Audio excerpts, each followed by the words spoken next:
Welcome to the Context Machine, episode number 706. Believe it or not, it's I'm Bryan Jeff. And I am not. I'm Jeff Gamet. Hey, Bryan. Yeah. Did you know we have a website? Contextmachine.io. Well, contextmachine.io. Huh. Interesting. Did you know that you could use contextmachine.io to write to reach out to us? I did not. Did you tell me more? Did you know that you can also find us on Mastodon at Context Machine or on Blue Sky at contextmachine.bsky.social? Did you know that? I did not. Okay, those are all true things. Can I put you on the spot and ask, do we have email? Yes, we do. Context Machine. Well, no, let's not do that because we'll confuse people. We're making a new email address. Our old email address exists, and but we're making a new email address that uses our domain, and so we'll start promoting that as soon, probably next week, after we get it done. Yeah. Right. Yeah, that makes sense. We should do that. Yeah, we will do that. We're serious. We're serious folks. We are. We are so serious. Yeah. Can you see this? This is my serious face. Yeah, you folks may not believe us, but it's true.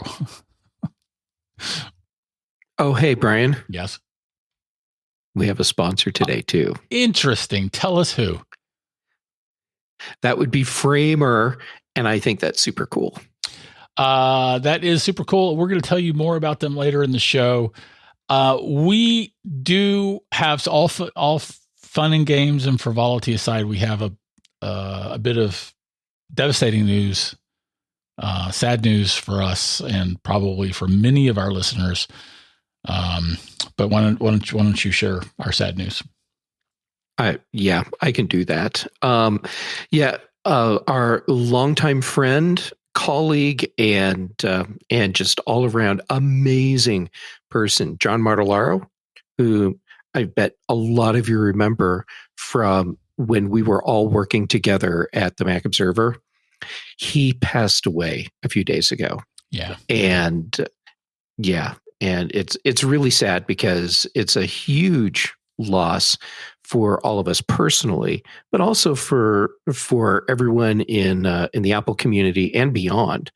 A lot of people don't realize that he was an astrophysicist.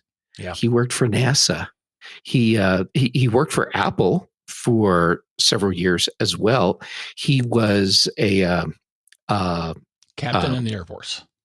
A captain in the Air Force. He wrote apps. There's an app that I played, a program, a game that I played long ago on my Franklin Ace 1000, which was an Apple IIe clone, yet better, called Space Shuttle Landing Simulator.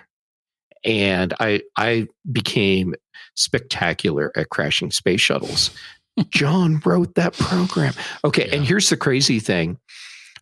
Dave Hamilton played that as well. Yeah. He didn't realize that was something that John had written until I brought it up. And so it was yet another thing that tied us all together. Yeah. So yeah, John was a great, he was a good person. He was a great person. He was a good person. He was a good human being. And he really was. Every day he set an example for me that I usually fail to live up to.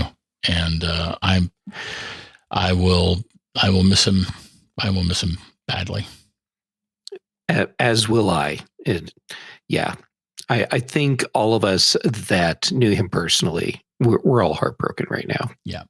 Yeah, very much so. Very much so. So I posted a little remembrance of John on my personal site, the Geek Tales site. Can we include a link to that in the show notes? Yes. And it includes a photograph of all of us, by the way, of all of us at the time in the mountains of Colorado. So you can see a picture of John and us. Yes, John has the white hat on. Yes. And you posted something too? I posted on social media because at the time I figured that's the way I was going to be able to reach the widest audience of people that knew who he was. Yeah.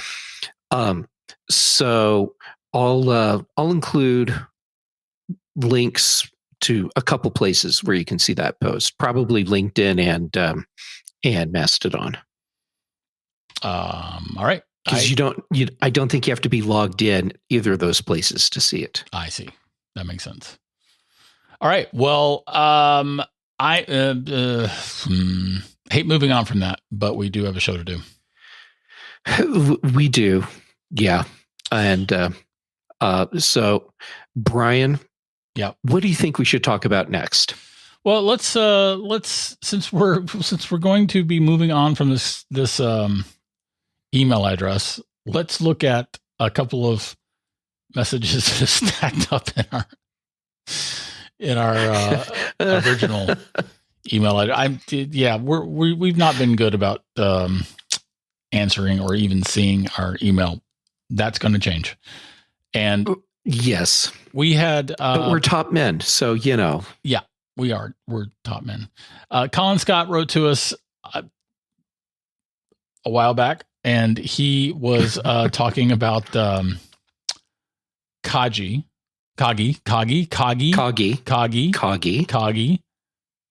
Gonna say it a few more times. Kagi. Mm-hmm. And he also wrote to us about Down Cemetery Road when that was new, and he was recommending it to us. Did you watch Down Cemetery Road? I have not, but it's on my list of things to watch. As you have pointed out in the past, Bryan, we are in a golden age of quality television shows. Yeah, less so. And I just can't keep up. Yeah, that's fair. So Down Cemetery Road is based on another book by Mick Herron, the same guy who wrote the books that Slow Horses was based on. And I did not like Down Cemetery Road as much as I like Slow Horses, but I liked it. It's a good show. All right. Well, it's on my list. I'm going to check it out.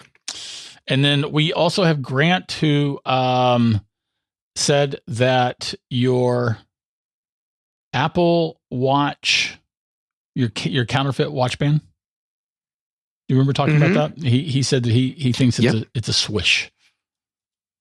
For what that's worth. Oh, okay. Okay, cool. Yeah. Thank you. It's a counterfeit swish.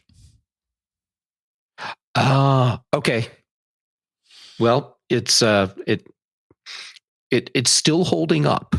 So my counterfeit watch band is still doing great. That's fantastic. And you went to so much trouble to learn how to pronounce Kagi live here for you live, and then you just moved on from that. No, we're going to come back to that though, because we still have Guy contacted you not through email, but yes, our good friend and fellow podcaster Guy Searle. Mm-hmm. Yeah, he reached out to us after our episode where we talked about recording audiobooks. That would be last week's episode. It seems like yesterday and forever ago. Time is so weird like that. Anyhow, his suggestion, Bryan, for dealing with multiple voices when you're recording an audiobook is to gang up all the things that each character says and record that character's lines all at the same time, so you have consistency in your voice. You have to edit everything back together after that, but you have consistency in your voice. Yeah, that makes sense. I will be trying that. I suspect suspect that from a balance of overhead standpoint, that on balance, that adds too much housekeeping. But regardless, I'm going to try it. So thanks, Guy. Awesome. Yeah, thank you, Guy. Awesome. Let's see. By the way, yep. his podcast. I mean, as long as we're dropping his name, I'll drop his podcast on everyone. And we'll have the link in the show notes. Yeah, the G-Men, like the letter G men, because it's Guy and Gaz that do the show. The G-Men. Clever. That's clever. What do they talk about? Tech stuff? Yeah. Mostly Apple stuff, but whatever they want to talk about as well, because good luck trying to stop them from talking about whatever they want. Fair enough. Yeah, Guy's great. Yeah. All right. So, tell us about Kagi. Because you told me, I did not realize it was a subscription service, and that's what it's like. Well, let's save that for the show. Okay.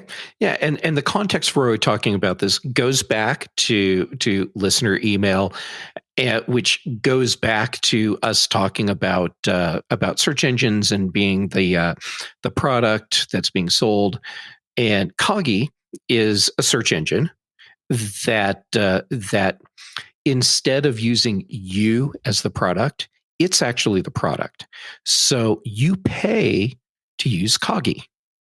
That makes sense. It has monthly subscription rates, and depending on what you need to do with it, like how much you need to use it, like you can try it for free, and you get 100 free searches with it. Oh, okay. And then they have like a $5 a month plan. So if you do searches, but not that much. Or for some people, it'd still be enough. It's 300 searches a month. And for some people, that's a lot. For others, not so much. And then like $10 a month. By the way, this is not a sponsored thing. I'm just passing on info. Right. $10 a month, it's like unlimited search. So anyhow, and there's plans beyond that as well. But the thing is, you're getting really good search results, and you are not the product. Right. So this is a search engine that's more about honoring your privacy as opposed to just throwing your privacy out the window. Yeah, I love that. And I've said, I don't know how many times on this show, that I wish that there was a way for me to pay Google to not be the product.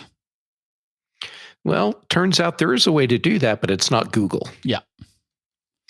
Right. Yeah. So recommending Kagi is something we should talk about. Great idea. And I'm right up there with you, thinking this is a great tool. And it's something that I've experimented with it in the past. Mm-hmm. And I need to just put on my big boy pants and start paying for it. Yeah, probably. Yeah. The same. So, all right, that's Kagi. We will probably be talking about it later, not later in the show, but in future shows. I'm sure it will come up in the future. Yep, I'm sure it will. Let's see. So I feel like I should talk about Framer. I feel like you should too, because I've been champing at the bit ever since saying at the beginning of the show that they're our sponsor. So please do. Right.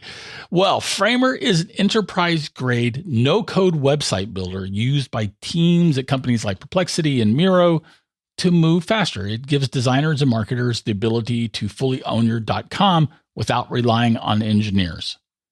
With real-time collaboration, a flexible CMS with everything you need for SEO, and hosting and security for scale, Framer makes it possible to design, ship, and manage high-quality enterprise sites. So Framer is a website builder that works like your team's favorite design tool. With real-time collaboration, a robust CMS, like I mentioned, with everything you need for great SEO, and it also includes integrated A/B testing. Your designers and marketers are empowered to build and maximize your .com from day one. changes to your Framer site go live to the web in seconds with one click, publish, without help from engineering, helping your team reduce dependencies and reach escape velocity. Whether you want to launch a new site, test a few landing pages, or migrate your full .com, Framer has programs for startups, scale-ups, and large enterprises to make going from idea to live site as easy and fast as possible. So learn how you can get more out of your .com from a Framer specialist, or get started building for free today at framer.com/TCM for 30% off a Framer Pro annual plan. That's framer.com/TCM for 30% off. One more time, framer.com/TCM. Please check them out. We appreciate them sponsoring us, and we'd like you to check them out. Yeah. Thank you, Framer. Indeed. All right. So let's move on to really probably the big news of the day. It's Apple. Which is 50. How cool you are. No.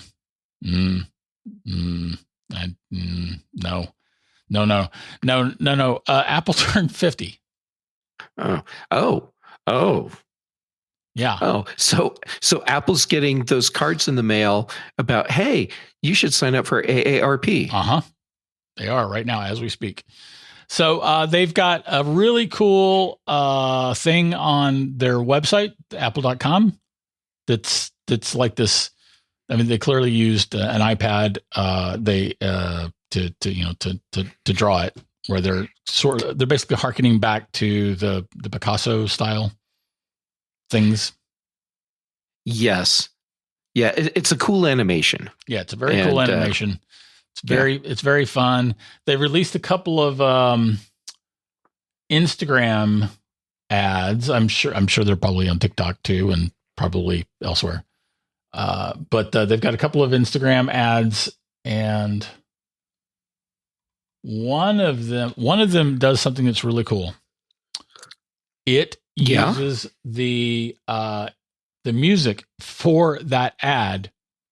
If you reverse it and slow it down 50%, you'll find that it is the original music for the first Think Different ad, the one that was narrated by Richard Dreyfuss. Thank you. I'd forgotten his name. It's okay. I hadn't. So go us. We're a great team. Yeah. Neil, the noted architect Pan, who absolutely Hi, Neil. Has the record for mentions on our show. He sent me all these, and he noted that the attention to detail with, doing that same music, but in reverse and slowed down 50%. It's the most Apple thing ever. And I agree with that. I agree. The video is called Rewind, or the ad is called Rewind. And it starts with, I don't even remember. It doesn't matter. Current Apple products. And it shows products in reverse chronological order going back 50 years. So all the way back to the Apple II. Does it, or does it go back to 1984 and the Apple, the Mac release? I thought it went all the way back. I watched it once. So, but I thought it went pre Mac, but it does have like a Newton message pad in there. The eMate, excuse me, the eMate. Yeah, it is not. It is cool. Definitely not all. It's not limited to Macs. So I'm watching it live as we speak. Oh, that's exciting. Yeah, it has iPods in it. It goes back to the Apple II. That's awesome. I thought it did. I'm sorry. It went back to the Apple I. I feel like it skipped the Apple II. So Apple I, like in a wooden box. Yeah. Oh my God, that's cool. All right, it started over. It's 1999, 1998. Still going. We're still going. Mm-hmm. Okay, riveting. Yeah, it did have the Apple II and the Apple I. So it had both. Okay, that's great. Yeah, that's awesome. Yeah, That's cool. Yeah, that's great. So, yeah, we've got links to these Instagram ads on. Were there 2 ads, or was there just the 1 ad? There was a couple ads. There's there's the that rewind one, right? And the rewind one is the one with the backwards music. Yeah, and there's a slice of history. So it's slice of history and rewind. And the slice of history one is they've made a cake. And yeah, it's really freaking cool cake. It's very cool. Yeah. Yep. Yeah, that's super. I certainly hope that that's not. I'm sure it's not CGI or AI. Surely, I would be very considering. It has to be a real cake, and I say that because Apple went to the trouble to do that new animated Apple TV logo. Where it's like the Apple logo. It's kind of translucent, and it's like several of them flipping over on top of each other, and they're different colors. I haven't seen that. Was all done practical. Oh, okay, cool. Yeah, like each of those apples, it's glass. Huh. Cool. How would you like to be the guy who has to cut the cake and don't mess it up? Right. I mean, I wonder if they had like 5 of these cakes made. I mean, Apple can afford to do that. But so the cake, by the way, is shaped like the original Mac. Yes. Yeah. Which is fantastic. But anyway, so the hand comes out with a knife and cut the slice. I would not want to be. I would be so nervous doing that cutting. Yeah. Okay. So there's multiple levels of nervousness going on. First, you have to be a good hand model. Mm-hmm. Second, you have to be comfortable holding sharp knives, because to do that cut, it's going to have to be a very sharp knife. Mm-hmm. And then third, you have to know that you're cutting a very expensive Apple cake, a Mac cake. Yeah. And you need to get it right. Right. You need to get it right. And you have to go down to the right level, because it has the original colors of the Apple logo. Mm-hmm. And so he's got, anyway, kudos to the guy that cut it, and condolences to the guy that cut it. Yeah. Yeah.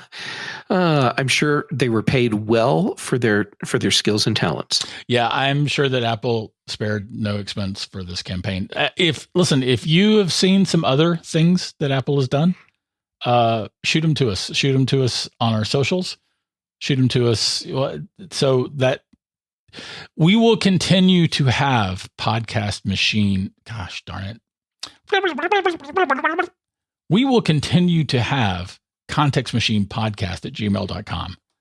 We're going to also have a new email address that is tied to our domain that we'll be checking. So just let us know somewhere if you've seen some other things that Apple's done for its 50th today, because that's today. Yes. Yeah, as we record, that would be today, because today is April 1st. Yep, today is April 1st. Speaking of which, without doing an April Fool's gag, what do you think Apple's going to become over the next 50 years? That's a really interesting question. Mm-hmm.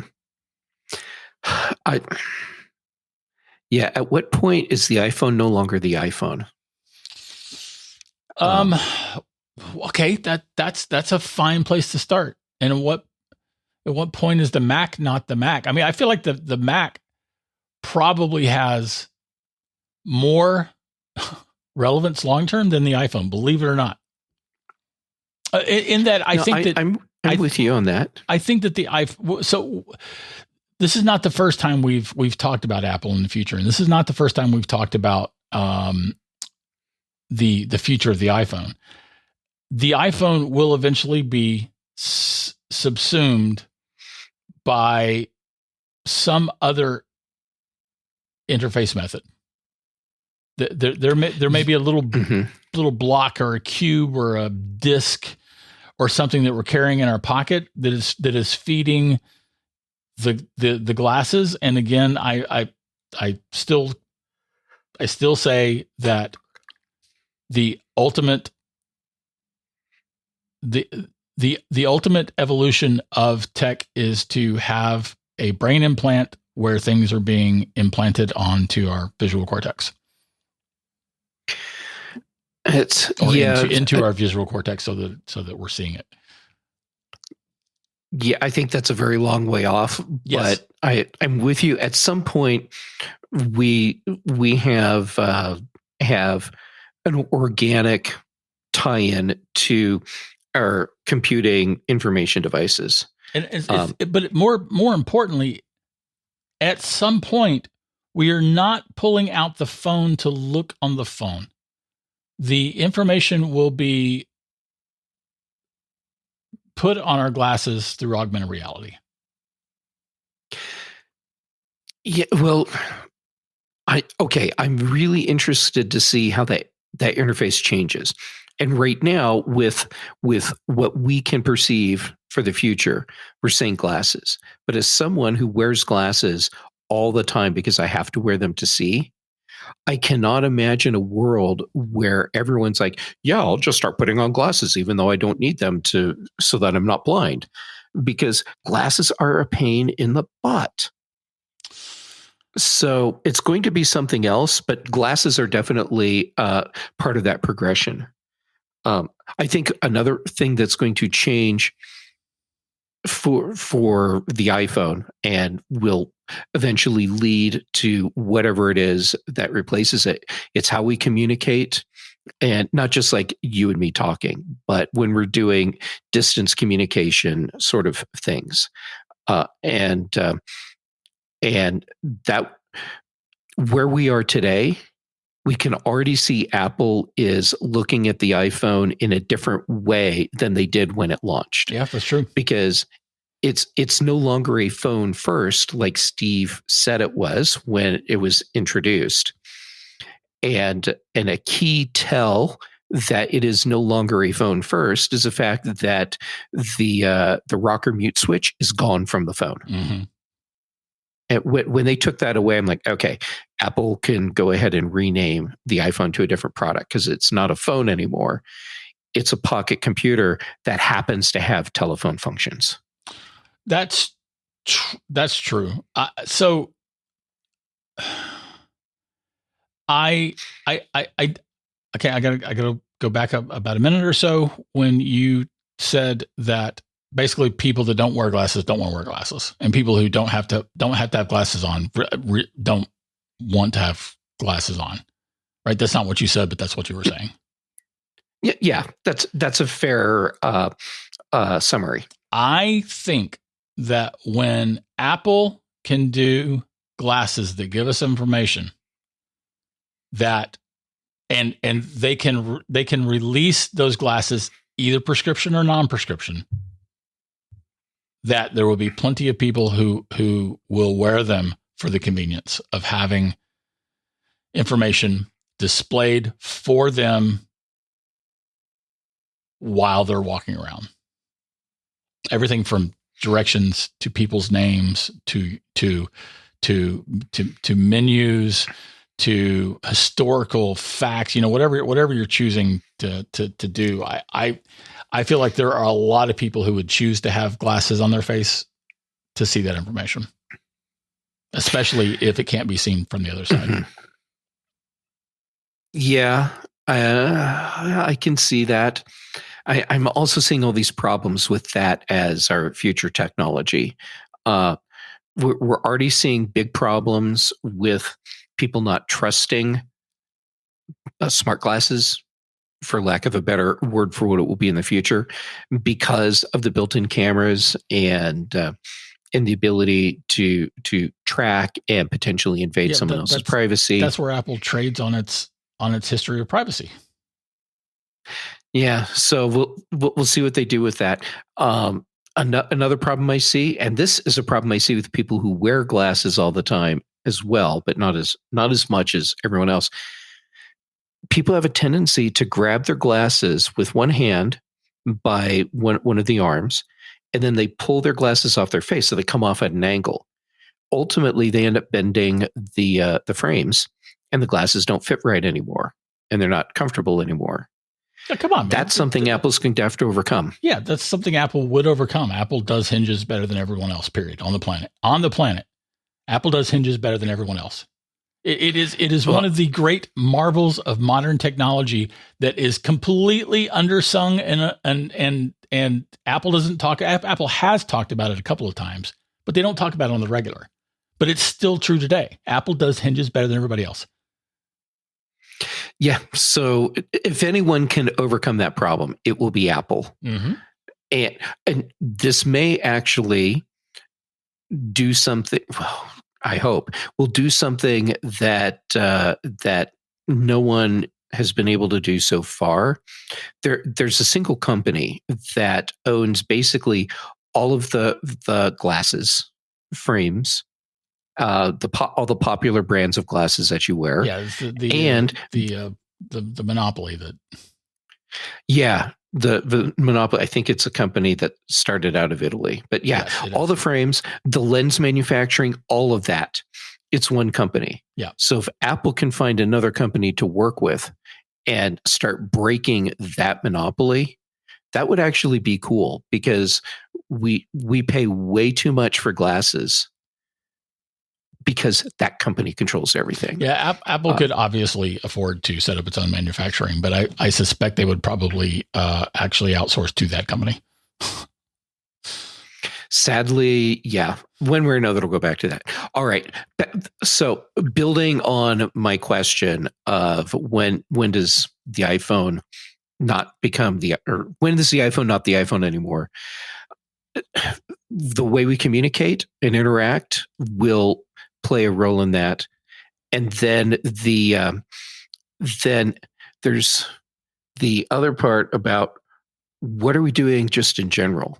So for Apple, that means what services are they going to be providing us in the future? Because that's a big part of their business. Mm-hmm. They will continue to be an entertainment company that they've become. I think that as they grow, we're going to see Apple develop technologies and services that embed what they are into our lives in a deeper and more profound way. And eventually, as I'm talking through this, I realize where I'm going with this. And I swear to all of you, this was not something I was thinking about until I walked through and got to this point. We're going to get to the point, and Apple is going to be leading this, where we have the avatars that are helping us in the way that we see in your book, Accidental Intelligence. Yeah, that's where Apple is going. It will be longer than 50 years, I think, but they are 50 years from now. That's where Apple is taking us. Yeah, I agree, and it's funny. I have Apple Disney as one of the premier providers of immersion decks. Mm-hmm. in my novel, but thanks. I appreciate the vote of confidence and the shout out. Yeah, unplanned, but there you go. Apparently, I'm just calling out everyone's stuff today. Excellent. All right. Well, we're out of time, man. Oh well. Time flies when we're hanging out together. Yeah, that's true. So let me do this. And then let me say that's this week's Context Machine. Yay, me. Yay. I got it right. If you have so anything. Proud of you. Thank you very much. If you have anything to comment on, add, or question, you can write us at contextmachinepodcast@gmail.com. next week we'll have a new email address. Our bandwidth is provided by Cashfly. The bass is by Dr. Boom, recorded just for this show. And except for what Jeff's about to say, that's all for this week. Yeah. Hey, Framer, thank you for being our sponsor this week. Everyone, please go check them out. Right. At some point, we should probably modify our guidelines to account for that. But, that's just nitpicking. Yeah. Apple of 50, man. That's pretty interesting, isn't it? Yeah.